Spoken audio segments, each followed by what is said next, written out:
No. This definitely is not how to fill a pool, so if you want to know how to do this and other water things that you're probably messing up a bunch, then watch this. Now you could do it like this, starting at the bottom of each layer and going up one, and that would technically work, but of course it's very slow. So, what I believe is the best method is to put a layer of blocks, so then the water's gonna be 1 deep. Then do that. And by the way, you only have to do 2 sides, so then these sides meet up, and as you can see, the rest of the water becomes like that. And then break the blocks under it. That's how you fill a pool.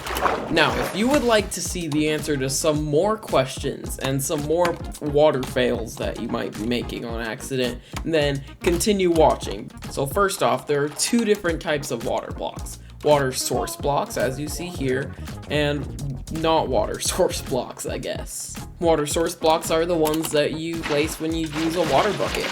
And not water source blocks are most commonly and obviously seen as flowing water, but blocks such as these where it's falling down actually aren't source blocks either. See, the mistake that you're making when you try to fill up a pool by just going at the sides is this. So we all know the common example of 2 blocks of water like that can form a third like that. And a bucket can scoop that up.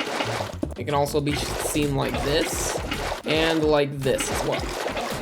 The reason why these work are when there's water source on 2 sides of a block, or there's like conflicting flowing water pathways, then they combine to make a source block. But it's not quite that simple. It almost is, but not quite. This only occurs if there's a solid block or water underneath the reaction. If I were to remove these 2 blocks, then as you see, this 2x2 water thing actually does not create source blocks. It only does so once blocks are placed underneath there, or if water source blocks are placed underneath there. That's why oceans work. So the problem when you're filling your pools like this is, see this? There's no water source blocks under here, even though it kind of looks like it because the entire thing seems to be filled in. These are not the blocks that you place down. That's why placing a layer like this places solid blocks underneath it and makes it work. This is why just simply placing water at the top of a chute like this and placing soul sand or magma blocks at the bottom doesn't actually create a bubble column. See, no bubbles. It's because it only works with source blocks. Something else that you can do for this, and you might have seen this, is very common for people to do, is to place kelp.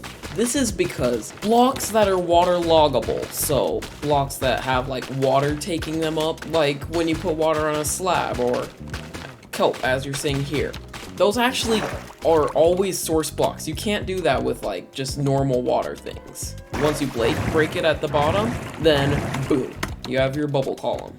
Water that's formed by waterloggable blocks works no different than just a normal source block. You see, I can't take this out because there's no solid block under it. And that's actually pretty much it. One more thing about water that's not always as useful, but it's still pretty cool, is that water flowing from one source, such as this, flowing water actually isn't too picky about like what its source block counts as. So if I were to do something like this, and I were to remove this, but then put another source down right there, then it actually extends upon it as long as it's going downward. Meaning, and you can also do this without commands as well. I do cover it in a different video, but if you do water and then you make sure to leave one source block at the end and you replace it with air, it makes this cool waterfall thing, and it's all from one source block. If we were to patch this up, then slowly but surely the rest of this would disappear. And thank you for watching. Make sure to subscribe. Catch you in the next one.